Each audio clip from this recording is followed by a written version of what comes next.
आज के global tension के बीच एक सबसे बड़ा और डेंजरस डेवलपमेंट सामने आया है। रशिया ने ऑफिशियली आईएनएफ ट्रीटी से अपना पार्टिसिपेशन सस्पेंड कर लिया है। ये वही ट्रीटी है जो कोल्ड वॉर के दौरान न्यूक्लियर मिसाइल्स के डिप्लॉयमेंट को लिमिट करती थी, लेकिन अब ऐसे कोई major nuclear arms control treaty exist नहीं करती जो रशिया और यूएस के बीच न्यूक्लियर वेपन को रेगुलेट करे। आईएनएफ ट्रीटी मतलब intermediate range nuclear force treaty 1987 में साइन हुई थी यूएस और यूएसएसआर के बीच। इसका पर्पस था ग्राउंड लॉन्च न्यूक्लियर और कन्वेंशनल मिसाइल को एलिमिनेट करना जो 500 टू 5500 किलोमीटर के रेंज में अटैक कर सके। ये मेनली यूरोप की सिक्योरिटी के लिए बनाई गई थी, लेकिन 2019 में यूएस ने पहले ट्रीटी सस्पेंड की और अब 2025 में रशिया ने ऑफिशियली अपना हिस्सा भी रोक दिया है। मतलब अब दोनों तरफ से इंटरमीडिएट रेंज मिसाइल को डेवलप और डिप्लॉय करने की कोई रिस्ट्रिक्शन नहीं है। अब रशिया के विड्रॉल का एक बड़ा रीजन है यूएस का अग्रेसिव मिलिट्री पोस्चर, खासकर न्यूक्लियर केपेबल सबमरीन्स का डिप्लॉयमेंट बेरेंट सी, मेडिटेरेनियन सी और आर्कटिक रीजन में। ये सबमरीन्स टोमाहॉक क्रूज मिसाइल से आर्म्ड है जो 30 मिनट के अंदर रशिया के किसी भी हिस्से को टारगेट कर सकती है,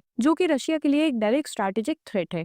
इस डिप्लॉयमेंट को ट्रम्प एडमिनिस्ट्रेशन के दौरान एक्सेलरेट किया गया था और इसका जवाब रशिया ने आर्म्स कंट्रोल से बैकआउट करके दिया है। ऑल्सो कोल्ड वॉर के टाइम पे रशिया ने एक सिस्टम डेवलप किया था, डेड हैंड। ये एक ऑटोमेटिक रिटेलिएटरी सिस्टम है। अगर रशिया का लीडरशिप डिस्ट्रॉय हो जाए तो ये सिस्टम खुद ब खुद न्यूक्लियर लॉन्च इनिशिएट करता है बिना ह्यूमन इंटरवेंशन के। इसका मकसद डिटरेंस था, लेकिन आज के कॉन्टेक्स्ट में जब टेंशन इतनी हाई है तो ये सिस्टम मिसकैलकुलेशन या एक्सीडेंट का रिस्क भी बढ़ा देता है। ऑल्सो रशिया का कहना है कि ब्रिक्स कंट्रीज उनके स्टैंड को सपोर्ट करते हैं और यूएस के ग्लोबल डोमिनेंस को चैलेंज कर रहे हैं। ये एक मल्टीपोलर वर्ल्ड का सिग्नल है जहाँ डेवलपिंग नेशंस वेस्ट के इकोनॉमीज और पॉलिटिकल प्रेशर के अगेंस्ट खड़े हो रहे हैं। ये भी आर्म्स कंट्रोल के कोलैप्स के कॉन्टेक्स्ट में इंपॉर्टेंट है, क्योंकि जियोपॉलिटिक्स अब सिर्फ रशिया और यूएस के बीच नहीं रही। अब जब आईएनएफ ट्रीटी खत्म हो चुकी है और न्यू स्टार्ट ट्रीटी भी रशिया ने सस्पेंड कर दिया है, तो दुनिया के दो सबसे बड़े न्यूक्लियर पावर्स के बीच कोई भी फंक्शनल आर्म्स कंट्रोल फ्रेमवर्क नहीं बचा।